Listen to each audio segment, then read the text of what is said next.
ओम शांति।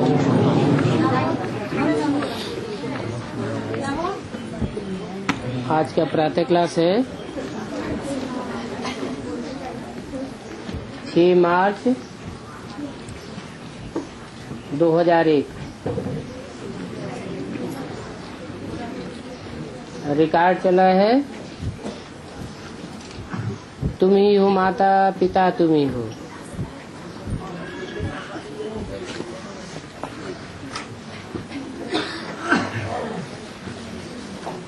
गीत में गारंटी किसकी थी? माता पिता के साथ बच्चों की गारंटी है कि बाबा हमारे तो एक आप हो, दूसरा न कोई।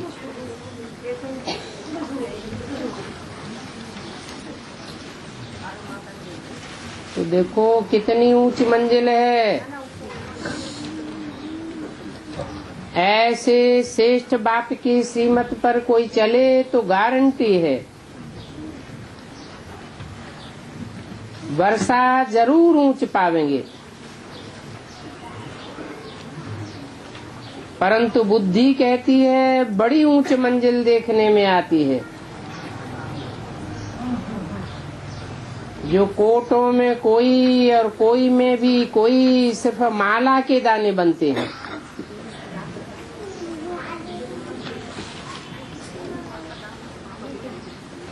कहते भी हैं तुम माता पिता, परंतु माया इतनी दुस्तर है जो कोई मुश्किल ही गारंटी पर चल सके। हर एक अपने से पूछ सकते हैं कि सच सच मैं माता पिता का बना हूँ।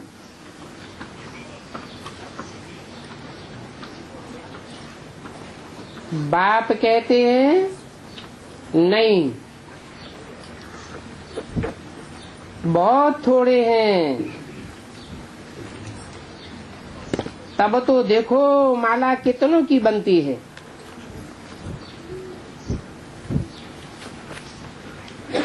कितने करोड़ों में सिर्फ 8 की बैजंती माला बनती है।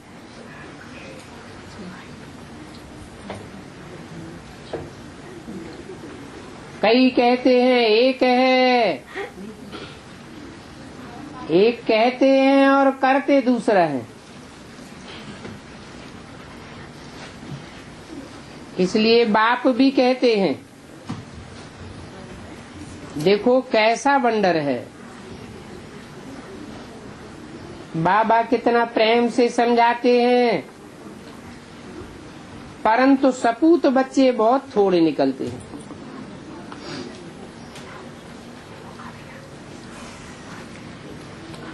काय में निकलते हैं? सपूत बच्चे बहुत थोड़े माला के दानों में निकलते हैं।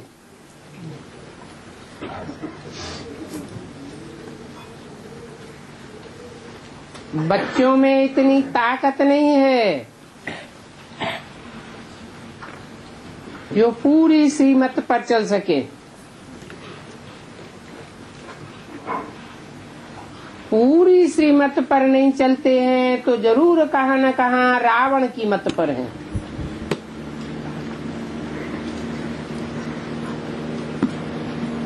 इसलिए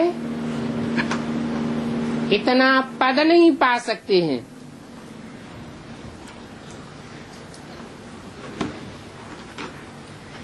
जितना पाना चाहिए।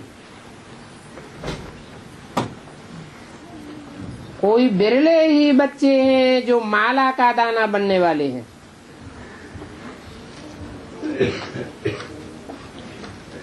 और वह माला के दाने बनने वाले लाल भी छिपे नहीं रहते।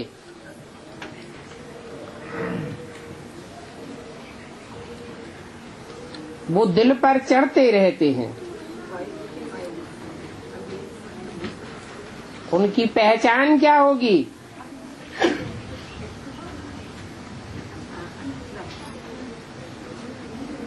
उनकी पहचान होगी रात दिन सर्विस का ही होना होता है।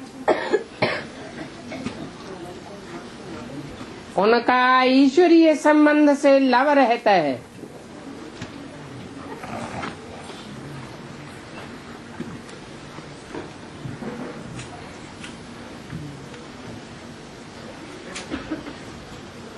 ईश्वर से जिनका संबंध, उनसे उनका संबंध पक्का रहता है। ईश्वर से जिसका संबंध नहीं, उनसे उनका भी नहीं। अर्थात ईश्वरीय संबंधों के आधार पर संबंध रहता है।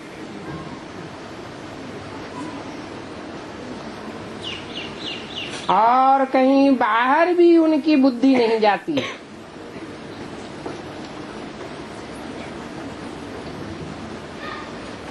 ऐसा लव दैवी परिवार में रखना है। अज्ञान काल में भी बच्चों का बाप से, बहन भाइयों का आपस में बहुत ही लव रहता है।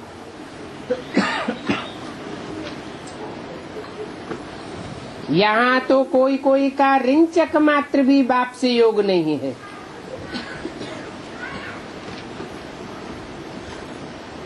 आपस में ही हिलक पड़ते हैं।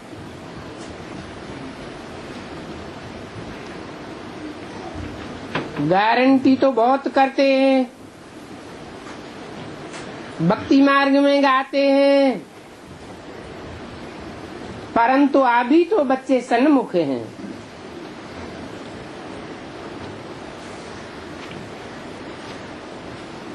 विचार किया जाता है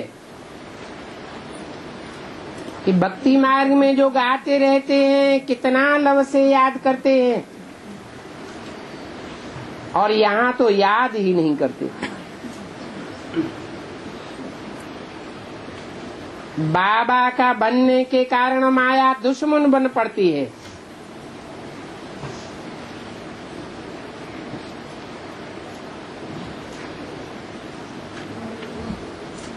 माया किसकी दुश्मन बनती है? जो बाप के बनते हैं उनकी माया दुश्मन बन पड़ती है। बुद्धि बाहर चली जाती है तो माया और ही अच्छा गिराए देती है।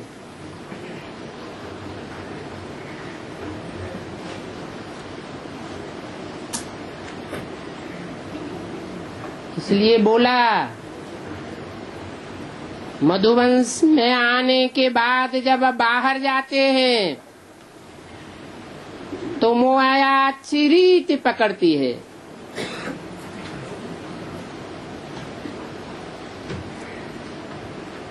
बाहर में बुद्धि जाती है तो माया अच्छा ही गिराई देती है। वो खुद नहीं समझते हैं कि हम जो कुछ करते हैं वह गिरने के लिए ही करते हैं। अपनी मत पर गिरते ही रहते। उनको पता ही नहीं पड़ता है कि हम क्या कर रहे हैं। कुछ तो खामियां बच्चों में है ना। कहते एक है, करते दूसरा है। नहीं तो बाप से वर्षा कितना ऊंच मिलता है।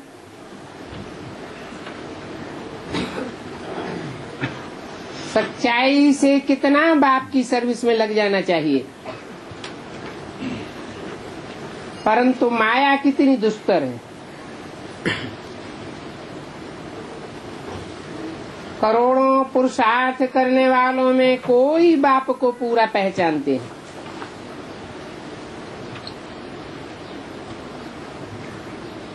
बाप कहते हैं कल्प कल्प ही ऐसे होता आया है। पूरा वफादार फरमान बरदार न होने के कारण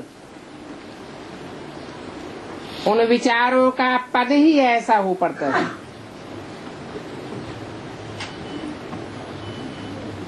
कहते हैं बाबा हम राजयोग सीख कर नर से नारायण, नारी से लक्ष्मी बनेंगे, हम राम सीता नहीं बनेंगे। हाथ भी उठाते हैं, परंतु चलन भी तो ऐसी होनी चाहिए। वेद का बाप वर्षा देने के लिए आए हैं तो उनकी मत पर कितना चलना चाहिए।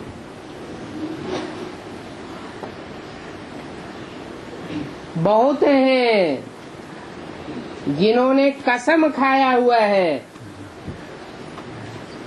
हम श्रीमत पर नहीं चलेंगे।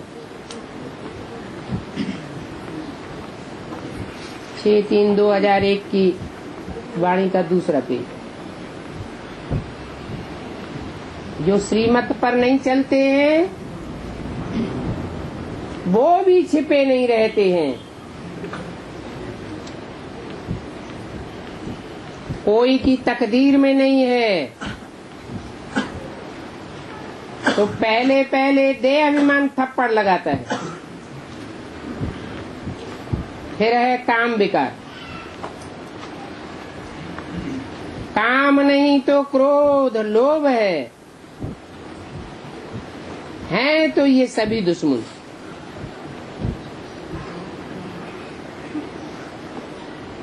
मोह भी ऐसी चीज है जो बिल्कुल ही सत्यानाश कर देती है। लोभ भी कम नहीं है, बड़े कड़े दुश्मन है। पाई पैसे की चीज चोरी कर लेंगे, ये भी लोभ है ना। चोरी की बहुत गंदी आदत है। अंदर में दिल खाना चाहिए कि हम ऐसे ऐसे पाप करते रहते हैं तो क्या पद पावेंगे। शिव बाबा के यज्ञ में आकर बाबा के पास हम ऐसे काम कैसे कर सकते हैं। माया बहुत उल्टे काम कराती है। उनको कितना भी समझाओ फिर भी ये आदत मिटती नहीं है। कोई तो नाम रूप में ही फंस पड़ते हैं। देह अभिमान के कारण नाम रूप में भी आ जाते। हर एक सेंटर का बाबा को तो सारा मालूम रहता है। बाबा भी क्या करे, समझाना तो पड़े। कितने सेंटर्स हैं, कितने बाबा के पास समाचार आते हैं। फिकरात तो रहती है ना, फिर समझाना पड़ता है। देखो माया कम नहीं है, बहुत तंग करती है। अच्छे अच्छे बच्चों को कहा जाता है बड़ा कहावना बड़ा दुख पाऊना। यहाँ तो दुख की कोई बात नहीं है। जानते हैं कल पहले भी ऐसे ही हुआ था। ईश्वर का बन करके फिर भी माया के वश हो जाते हैं। कोई न कोई विकर्म कर लेते हैं तो बाप कहते हैं, प्रतिज्ञा तो बहुत बच्चे करते हैं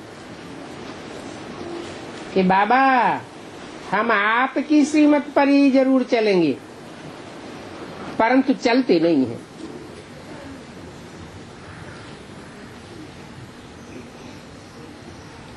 इसलिए माला देखो कितनी छोटी बनती है,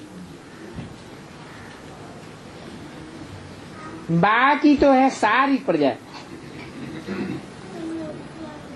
कितनी बड़ी मंजिल है।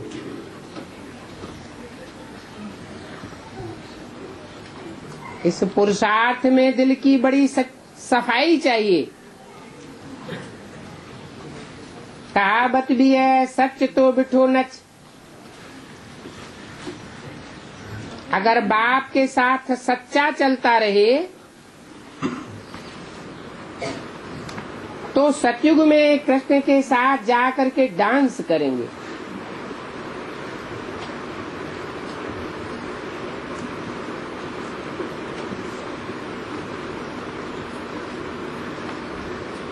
सतयुग में कृष्ण का डांस ही मशहूर है।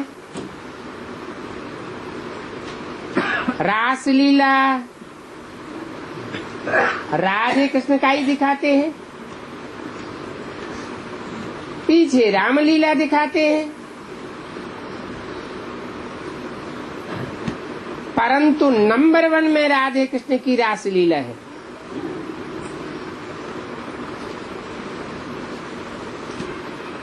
क्योंकि इस समय वह बाप से बहुत ही सच्चे बनते हैं। तो कितना ऊंच पद पाते हैं।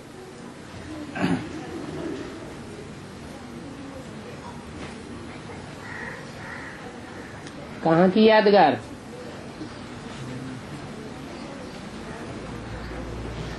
जो रहस्य लीला बताई है, जिस लीला में रहस्य भरा हुआ है, नाम रख दिया है रास लीला।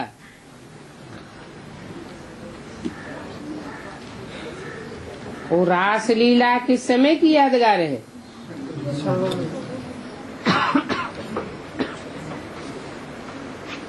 और रास लीला गाई हुई है राधा कृष्ण की, सतयुग के राधा कृष्ण की गाई हुई है, या सतयुग के आदि में जो संगम भी राधा कृष्ण का पार्ट है उसकी बात है। संगम युगी राधा कृष्ण के संपूर्ण पार्ट की यादगार है।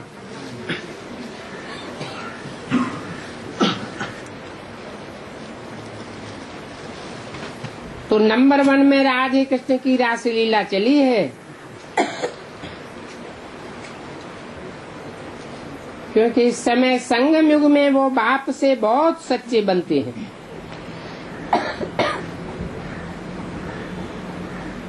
तो इतना ऊंच पद पाते हैं। कितना ऊंच पद? सबसे ऊंचे से ऊंचा पद कौन सा है? नर से नारायण और नारी से लक्ष्मी। हाथ तो बहुत उठाते हैं, परंतु माया कैसी है? प्रतिज्ञा करते हैं तो उस पर चलना पड़े ना। माया के भूतों को भगाना है। देह अभिमान के पीछे सब भूत चटक जाते हैं। बाबा कहते हैं देही अभिमानी बन बाप को याद करो। उसमें भी सवेरे सवेरे बैठ बाप से बातें करो, बाबा की महिमा करो। भक्ति मार्ग में भले याद करते हैं, परंतु भक्ति मार्ग में महिमा तो कोई की है नहीं, क्योंकि जानते ही नहीं है। कृष्ण को याद करेंगे, अब कृष्ण भगवान तो है नहीं। कृष्ण की महिमा करेंगे, मक्खन चुराया, उनको भगाया, अकासुर बकासुर को मारा, ऐसे ऐसे काम किए, बस और क्या कहेंगे। ये सब है झूठ, सच की रत्ती नहीं।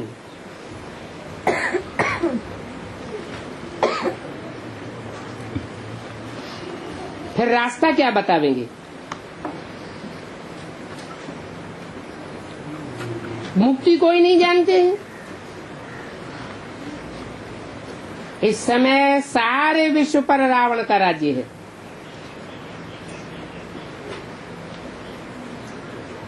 कोई एक लंका की बात नहीं है। इस समय सब पतित हैं। मनुष्य तो भ्रष्टाचारी का अर्थ भी नहीं समझते हैं। क्या अर्थ है?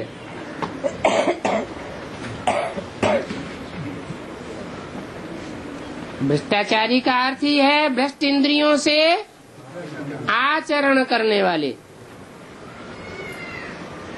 कैसा आचरण करने वाले? दुखदायी आचरण करने वाले।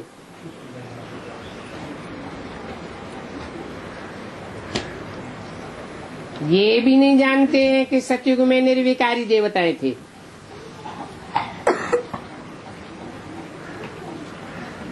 कोई श्रीमत के विपरीत कार्य नहीं करते थे। पक्के आत्माभिमानी थे। वहां देवान होता ही नहीं। गाते भी हैं सर्वगुण संपन्न 16 कला संपूर्ण,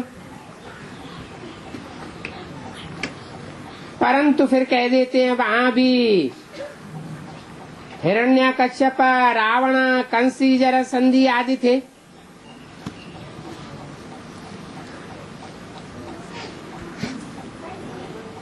समझते नहीं है ये कहाँ की बातें हैं।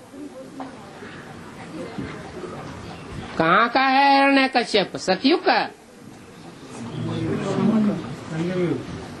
ये संगम युगी शूटिंग की बात है। राम कोई त्रेता युग में नहीं हुआ। रावण कोई त्रेता युग में नहीं हुआ। त्रेता युगी शूटिंग की बात है। द्वापर में कोई कंसी जरासंधी नहीं हुए। ये द्वापर युगी शूटिंग की बात है। जो कंसी, जरासंधी, शिशुपाल संगम युगी कृष्ण के पीछे पड़े।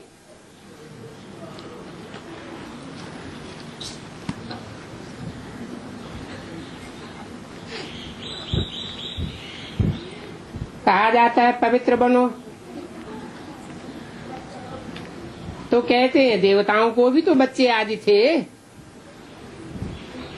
अरे तुम तो गाते हो सर्वगुण संपन्न संपूर्ण निर्विकारी, फिर देवताओं के लिए विकार की बात कैसे हो सकती है?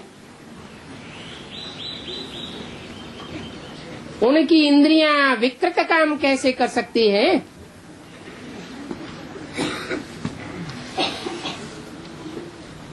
बाप की श्रीमत के विपरीत कार्य कैसे करेंगी? जो देवता बनने वाले होंगे उनकी इंद्रियां तो विकृत कार्य नहीं कर सकती।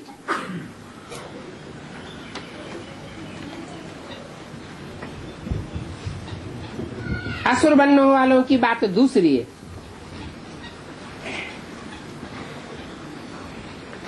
तुम भी निर्विकारी बनो, तो कहते हैं सृष्टि कैसे बढ़ेगी, बच्चे कैसे पैदा होंगे? मंदिरों में जाकर महिमा गाते हैं, घर में वापस आते हैं तो वह महिमा भूल जाते हैं। बल तुम जांच करके देखो, घर में जाकर समझाओ तो नहीं मानेंगे। वही बात मंदिर में जाकर समझाओ तो मानेंगे। क्या अंतर पड़ जाता है?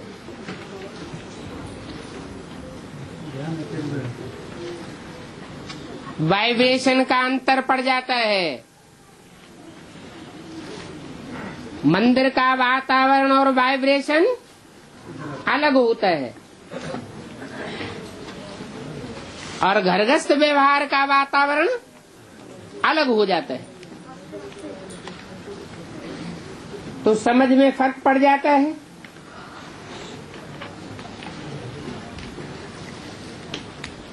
तो देखो, मंदिर की बात मंदिर में रही। पवित्र बनने के लिए कहो तो कहेंगे वाह, इसके बगैर दुनिया कैसे चलेगी।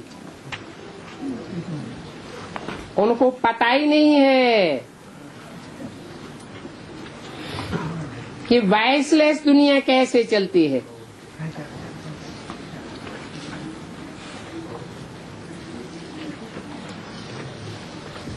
वो निर्विकारी दुनिया है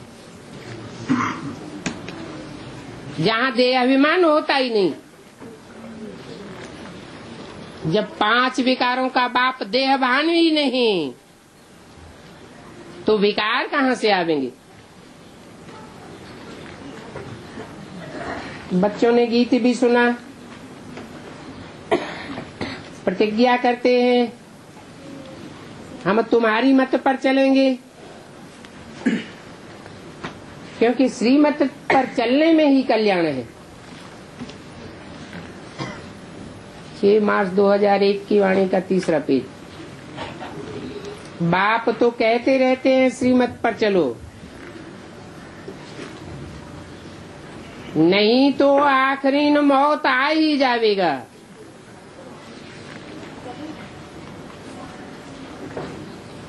मौत का बाजार लगेगा।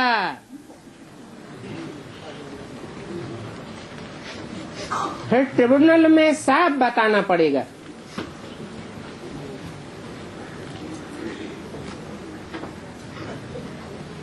तुमने ही यह पाप किए थे, अपनी मत पर चल करके फिर कल्प कल्प का दाग लग जाएगा। ऐसे नहीं कि एक बार फेल हुआ तो दूसरे तीसरे वर्ष पढ़ाई पढ़ के पास हो जाएगा। नहीं,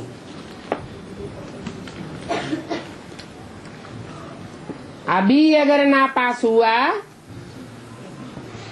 तो कल्प कल्प ऐसे ही ना पास होता रहेगा। इसलिए पुरुषार्थ बहुत करना है। कदम कदम पर श्रीमत पर चलो, कदम कदम पर श्रीमत पर चलो। माना कदम उठाते जाएं, श्रीमत पर चलते जाएं।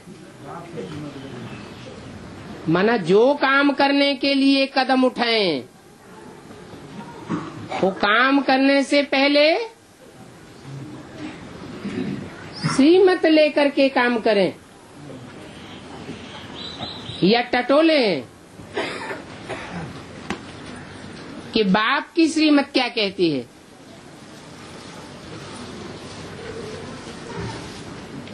वेरीफाई करें।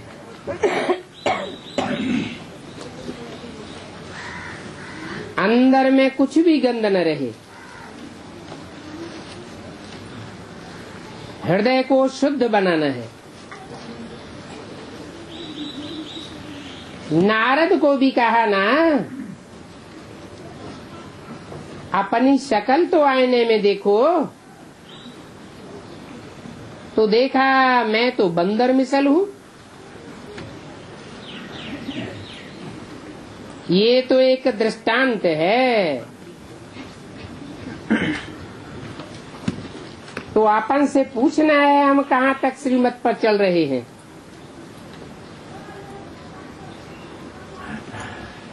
श्रीमत पर चलने वालों की निशानी भी है,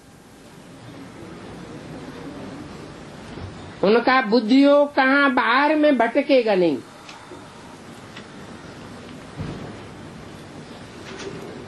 श्रीमत पर न चलने वाला होगा तो उनका बुद्धियोग बाहर में भटकता रहेगा। अपन को देखना है। मैं देह अभिमान में तो नहीं रहता हूँ। देही अभिमानी होगा तो उसकी निशानी क्या होगी? आत्माभिमानी होगा तो उसकी निशानी होगी सर्विस में लगा रहेगा।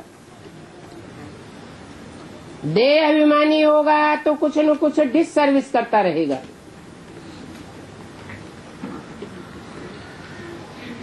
सारा मदार याद पर है। भारत का राजयोग तो मशहूर है।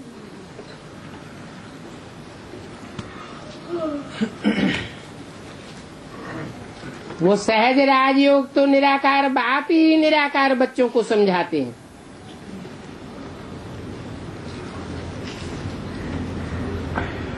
देह अभिमान में रहने वालों की समझ में आने वाला नहीं है।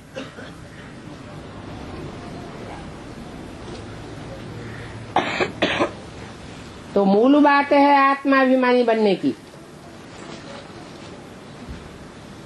इसके लिए सवेरे उठ करके खूब पुरुषार्थ करना चाहिए, प्रैक्टिस करना चाहिए, कूटना चाहिए। मैं ज्योति बिंदु आत्मा हूँ।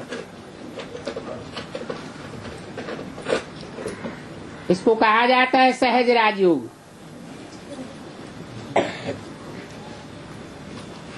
कब सहज बन जाएगा?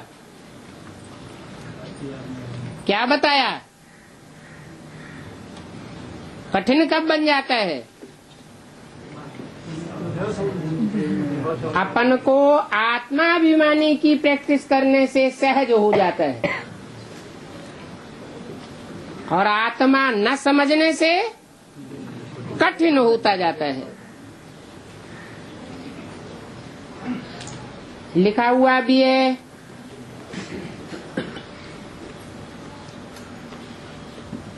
कि निराकार बाप ने सहज राजयोग सिखाया है। गीता में ऐसे कई श्लोक आए हैं जिनसे ये साबित होता है क्या कि गीता का ज्ञान साकार के द्वारा नहीं दिया गया। साकारी माना देह अभिमानी के द्वारा नहीं दिया गया। जिसकी बुद्धि देह में धरी रहती है ऐसे देहधारी के द्वारा नहीं दिया गया।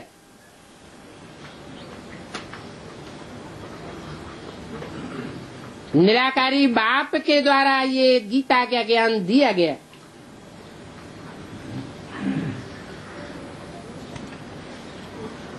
सिर्फ कृष्ण का नाम डाल दिया है। गीता के बहुत से श्लोक ये बात बताते हैं कि गीता ज्ञान देने वाला निराकार है, परंतु नाम कृष्ण का डाल दिया है।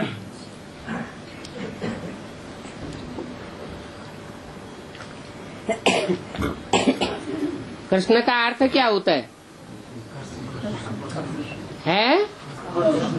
आकृष्ट करने वाला, आकर्षण करने वाला।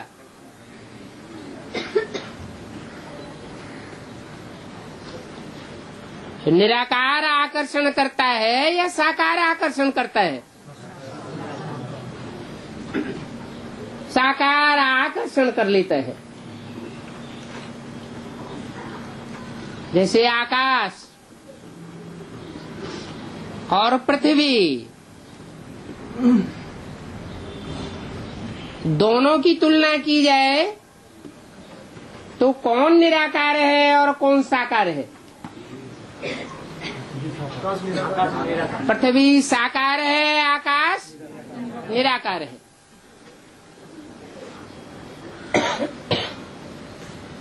कौन आकर्षित करता है? पृथ्वी अपनी ओर आकर्षित कर लेती है।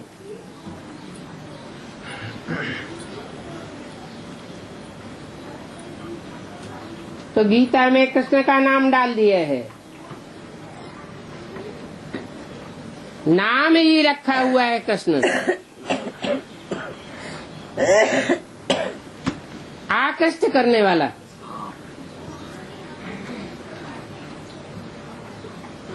बाप ने भी बताया हुआ है। क्या बताया हुआ है? बाप साकार से आकारी बना, आकारी से निराकारी बना, फिर साकार बनेगा। कब? संगम युगी कृष्ण के रूप में, अंत में फिर 16 कला संपूर्ण सर्वगुण संपन्न संपूर्ण अहिंसक साकार बनेगा।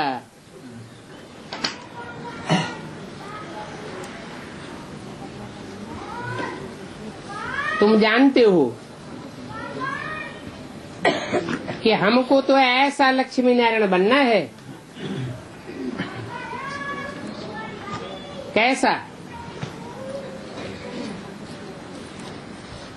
चित्र की तरफ इशारा करते होंगे। कैसा लक्ष्मी नारायण? जो चित्र में दिखाया हुआ है, चारों ओर रोशनी का वलय है। सिर्फ सर के चारों ओर नहीं,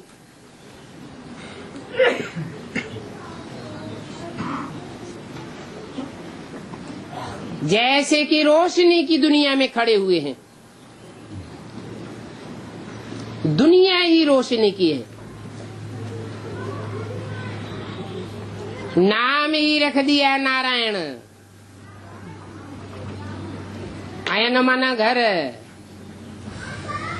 कौन सा घर है? नार। ज्ञान ही जिसका घर है। ज्ञान की रोशनी कहो, ज्ञान का जल कहो, क्षीर सागर में दिखाते हैं। तो ऐसा लक्ष्मी नारायण बनना है। सतयुग की सीढ़ियों की तरफ इशारा नहीं किया क्या? सतयुग की सीढ़ियों में जो नारायण खड़ा हुआ है, ऐसा बनना है, या लक्ष्मी नारायण के चित्र की तरफ इशारा किया? लक्ष्मी नारायण के चित्र की तरफ इशारा किया, जो सदा ज्ञान की रोशनी में रहने वाला है।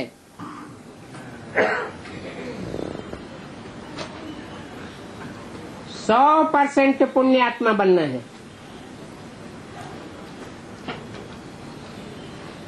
जो 100% पुण्यात्मा यथा राजा तथा प्रजा नहीं बनेंगे, वो उस रोशनी की दुनिया में आ ही नहीं सकेंगे। कहाँ चले जाएंगे? मुक्तिधाम चले जाएंगे। कुछ जन्मों के बाद वापस आवेंगे।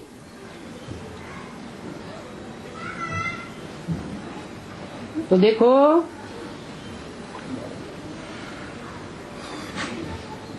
नर से नारायण बनने वालों की दुनिया में पाप की कोई बात नहीं, अंश मात्र भी नहीं। बाप की याद में ही रहकर उनकी सर्विस में रहना है। इतना उच्च पद पाना है तो कुछ तो मेहनत करेंगी ना। कितना उच्च पद?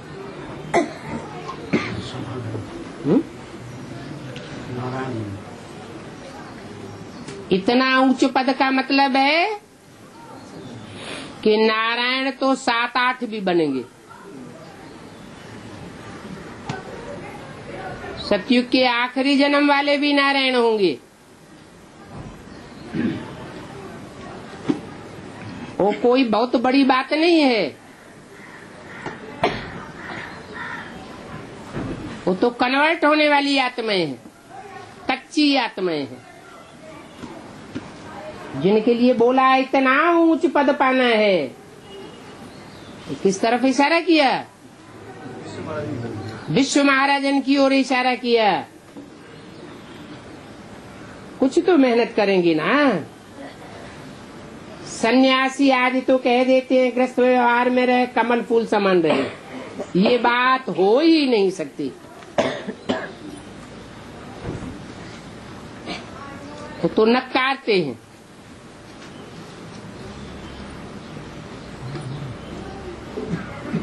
तो देखो संपूर्ण बनने में बहुत फेल हो जाते हैं, क्योंकि याद ही नहीं कर सकते हैं इसको है, उस स्वरूप को याद ही नहीं कर सकते हैं जो घर गृहस्थ के कीचड़ में रहते हुए भी 16 कला संपूर्ण बनकर दिखाता है।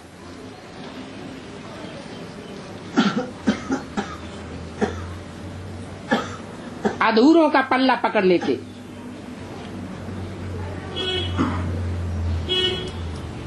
अभी प्राचीन योग तो बाप ही सिखलाए रहे हैं।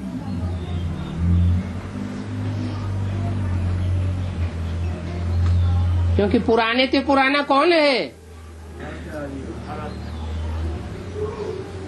और धर्म पिताओं को और नारायणों को प्राचीन ते प्राचीन नहीं कहेंगे। बाप कहते हैं योग तो मैं स्वयं ही आकर के सिखलाता हूँ।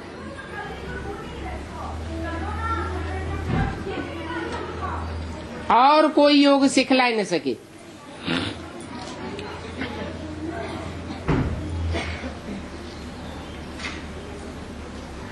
जब स्वयं आकर के योग सिखलाता हूँ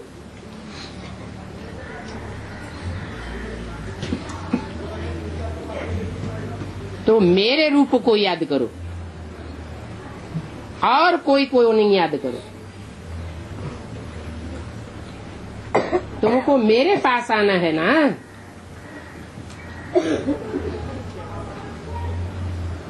मेरे पास आना है क्या मतलब हुआ?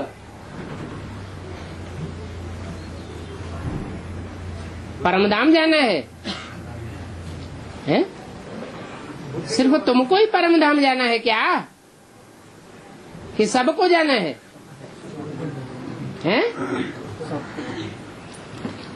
परमधाम जाने की बात नहीं है।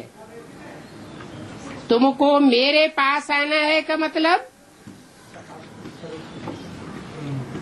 जो सतयुग के फर्स्ट जन्म में पहुंचने वाले हैं, फर्स्ट नारायण के पास, जो नर से नारायण कहा जाता है, उसके लिए बोला तुमको मेरे पास आना है। इसलिए बोला सबसे अच्छा पुरुषार्थ क्या है? नारायण को याद करो। सत्युग के 8वें नंबर नारायण को है, 8वें नंबर नारायण को नहीं, अव्वल नंबर को याद करेंगे तो अल्लाह के अव्वल नंबर दीन में चले जाएंगे। इसलिए अल्लाह अव्वल दीन की कहानी भी है।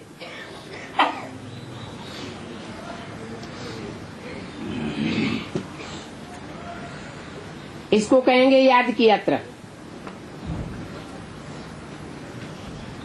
तुम्हारा स्वीट साइलेंस एम हुआ है।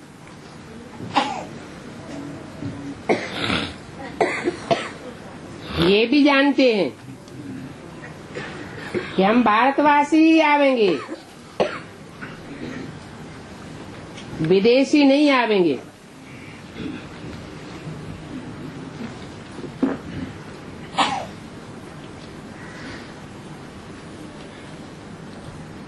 हम भारत में ही वापस आवेंगे, नारायण के राज्य में, और पूरा वर्षा पावेंगे। पूरा वर्षा माना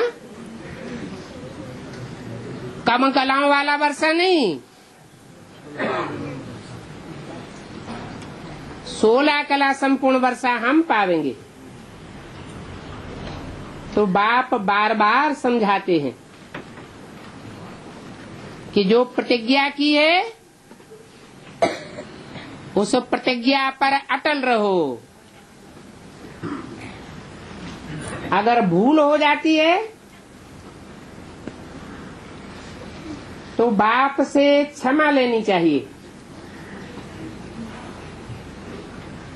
माना अपना पोता में लिख करके दे देना चाहिए। देखो यह बच्चा क्षमा लेने के लिए खास बाबा के पास एक दिन के लिए आया हुआ है। थोड़ी भूल हुई है तो भागा है, क्योंकि इसके दिल को खाता है। तो समझा सन्मुख जाकर के बाबा को सुनाऊं।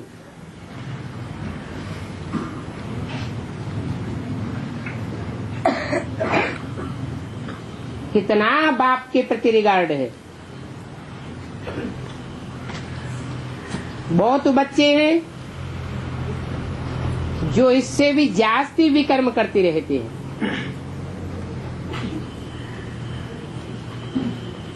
और उनको पता भी नहीं पड़ता कि हम पाप कर्म करते हैं।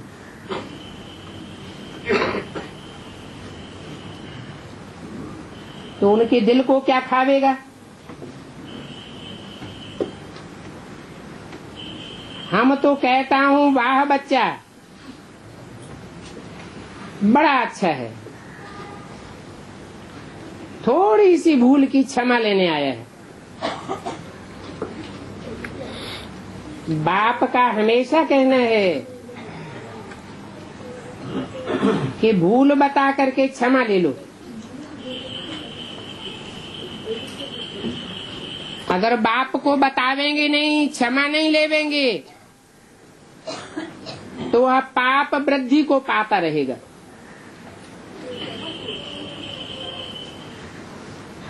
वृद्धि को पाते पाते आखिरी में गिर पड़ेगा।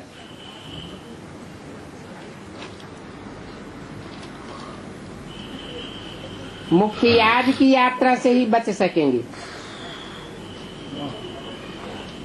क्योंकि बताने से आधा बोझ हल्का हो जाता है। हल्कापन आने से याद अच्छी लगती है, तो बच जाएंगे।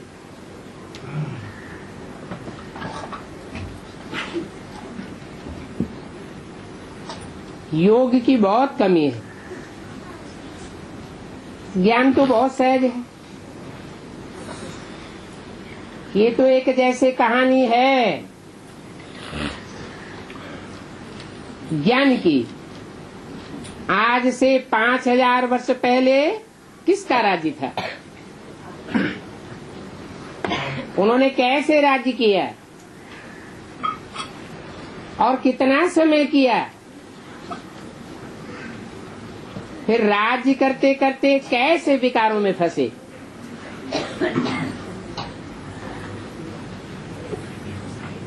कैसे विकारों में फंसे?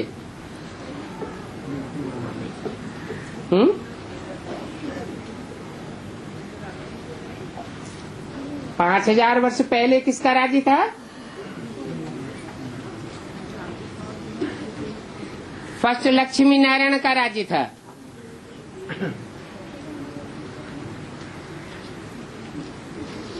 उन्होंने कैसे राज्य किया?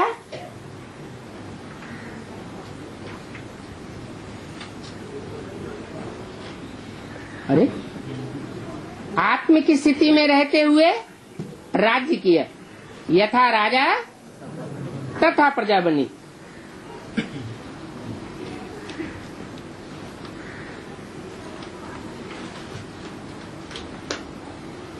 और कितना समय किया?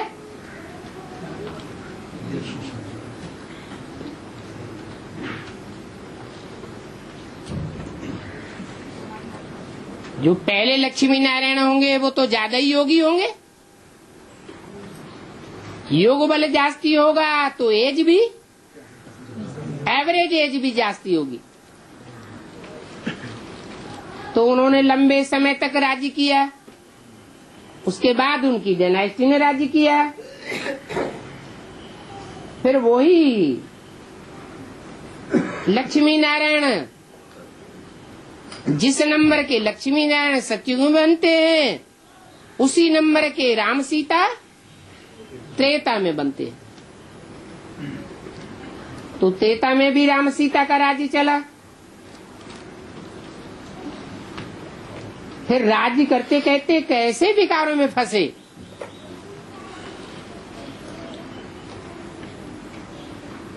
क्या हुआ?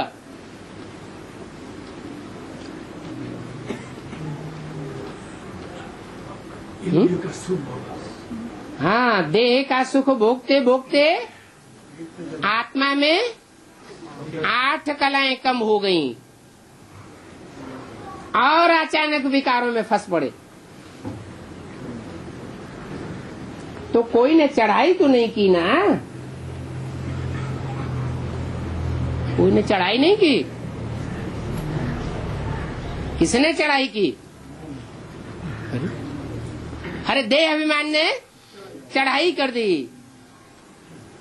पहले आत्मा अभिमानी थे, फिर देह का सुख भोगते भोगते देह अभिमानी बन पड़े।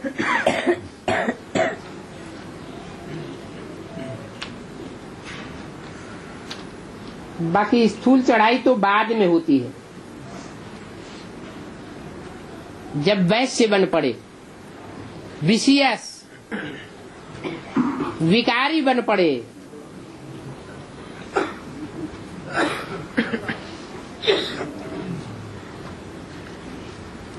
तो देखो उन्हों से तो रावण ने छीना राज्य।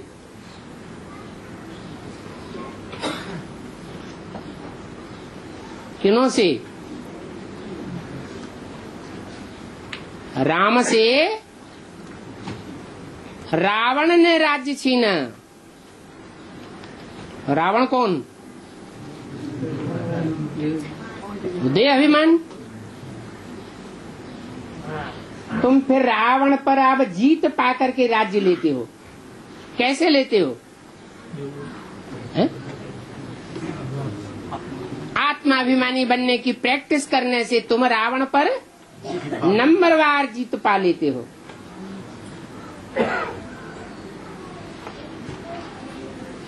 कितनी सहज विधि है, बताते हैं,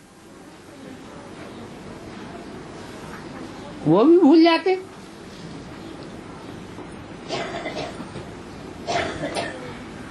तो ये भी किसी की बुद्धि में मुश्किल से बैठता है। क्या बात है?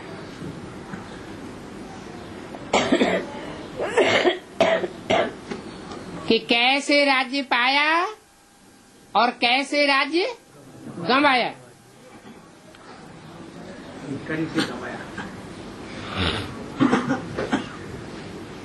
जो बाप से पूरे वफादार फरमान बरदार हैं,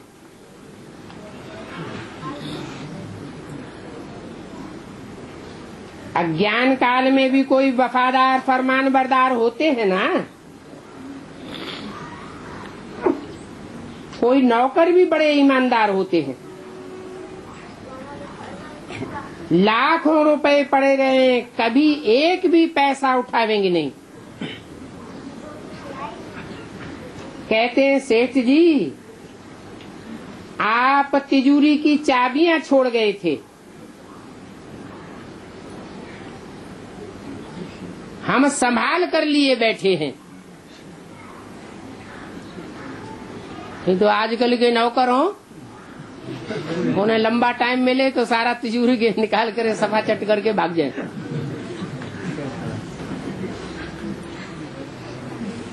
बाबा का भाई साहब तो नहीं ले। तो ऐसे ऐसे ईमानदार नौकर भी होते हैं। वो तो नौकर होते हैं। और यहाँ तो बच्चों की बातें है।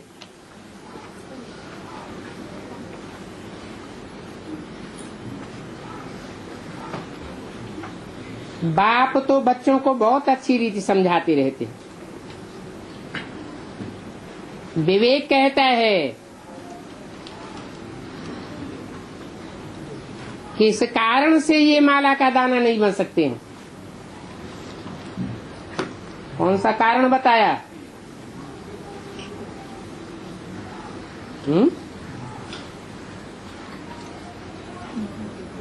वफादार, फरमान बरदार।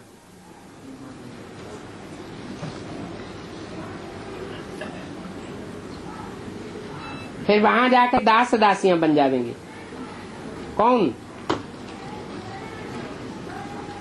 जो यहाँ वफादार, फरमान बरदार, ईमानदार बनकर नहीं रहते। नहीं पढ़ने से जरूर ये हाल होता होगा। सीमत पर नहीं चलते हैं। बाप समझाते हैं तुम्हारी मंजिल सारी है योग की। माया एकदम नाक से पकड़ करके योग नहीं लगाने देती।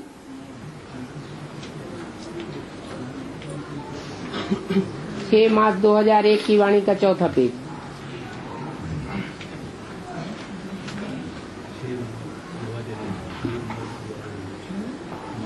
नाक से पकड़ करके योग नहीं लगाने देती। कान से नहीं पकड़ती है?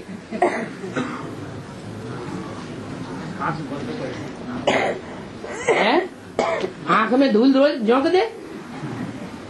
नाक ही क्यों पकड़ती है? हाँ, क्योंकि परचिंतन में लगे रहते हैं। सूंघा सांगी बहुत करते। ये क्या करता है, वो क्या करता है, ये ऐसे क्यों करता है, वो वैसे क्यों करता है। तो माया नाक से पकड़ लेती है।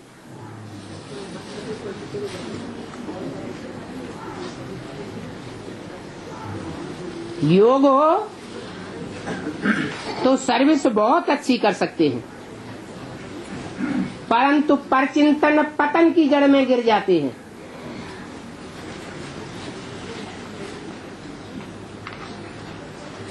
पापों का डर ही नहीं रहता।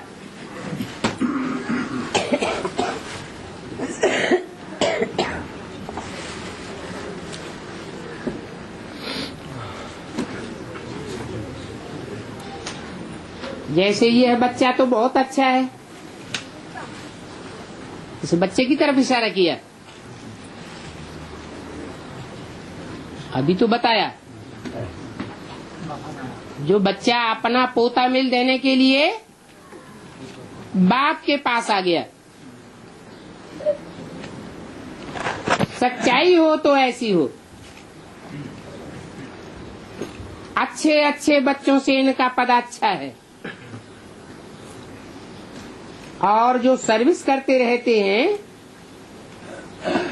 वो कहाँ न कहाँ फंसे रहते हैं।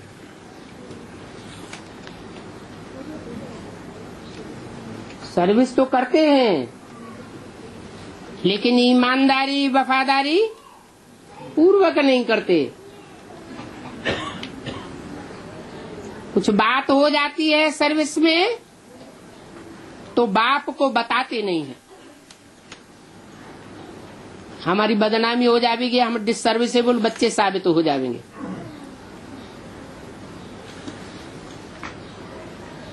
और कहने से छोड़ते भी नहीं हैं।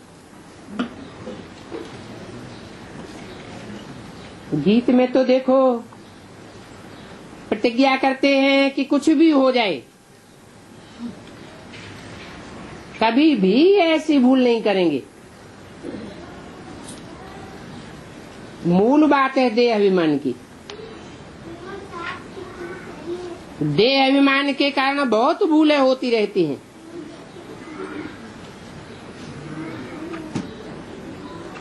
इसलिए सावधानी जी जाती है। बाप का काम तो है समझाना है? बाप का काम धर्मराज की तरह डंडे मारना नहीं है।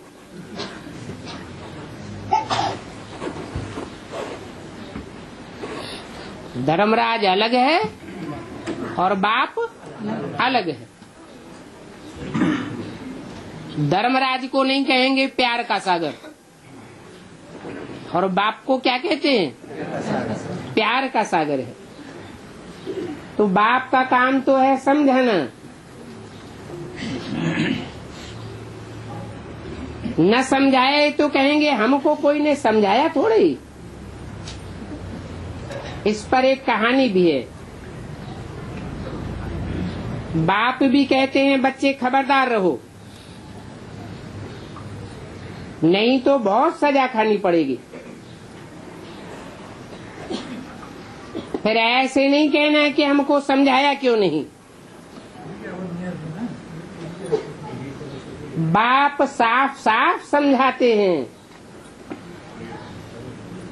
थोड़ा भी पाप करने से बहुत वृद्धि हो जाती है।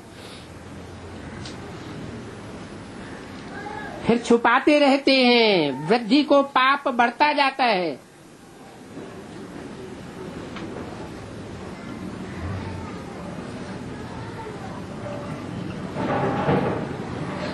तो बाप कहते हैं खबरदार रहो।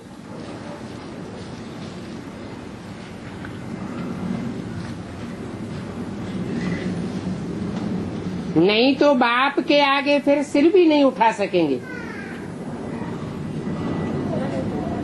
झूठ बोलने से तो तौबा तौबा करनी चाहिए।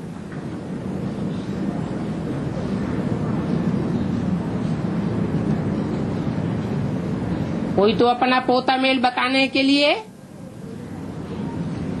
झूठ पोता मेल बता देते हैं, तो अंजाम क्या होगा? और ही बढ़ता जाएगा। ऐसे नहीं समझो कि हमको शिव बाबा कोई देखते थोड़े ही रहते हैं। अरे अज्ञान काल में भी वह सब जानते हैं, तब तो पाप और पुण्य का एवजा देते रहते हैं। साफ कहते हैं कि तुम पाप करेंगे तो तुम्हारे लिए बहुत कड़ी सजा है। क्या दुनिया वाले पाप करेंगे तो उनके लिए इतनी कड़ी सजा नहीं है? ये क्या बात हुई? बच्चा बनना ही बेकार हो गया। इससे तो हम बाप के बच्चे ही न बनते। क्या हिसाब हो गया?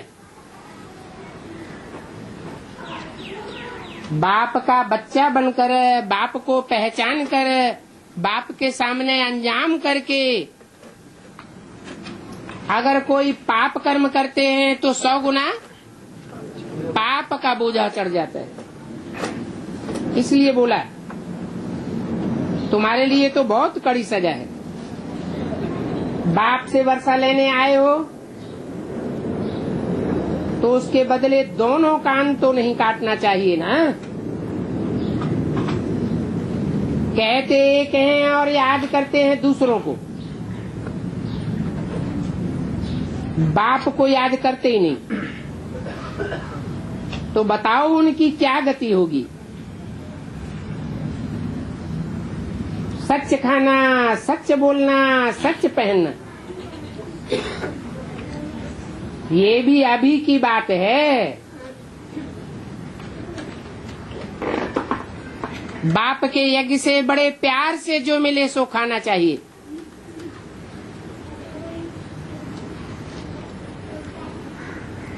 बाप को सच्ची बात बतानी चाहिए।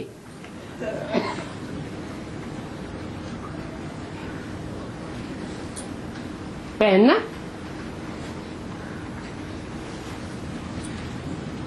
जो भी मिलता है यज्ञ से, कपड़ा हो या कुछ भी हो, यज्ञ का पहनना है। कोई दूसरे का दिया हुआ पहनेंगे तो क्या घाटा होगा? उसकी याद आती रहेगी। उसकी याद आवेगी तो बेविचारी याद बन जाएगी। बाप की याद भूल जाएगी। तो ये सब अभी की बातें हैं। क्या बातें? सच खाना, सच बोलना, सच पहनना। अभी बाप आकर सिखाते हैं। तो हर बात में सच्चा रहना चाहिए। अच्छा, ऐसे सच्चे फरमान बरदार वफादार बच्चों प्रति माता पिता बाप दादा का याद प्यार और गुड मॉर्निंग। रूहानी बाप की रूहानी बच्चों को नमस्ते।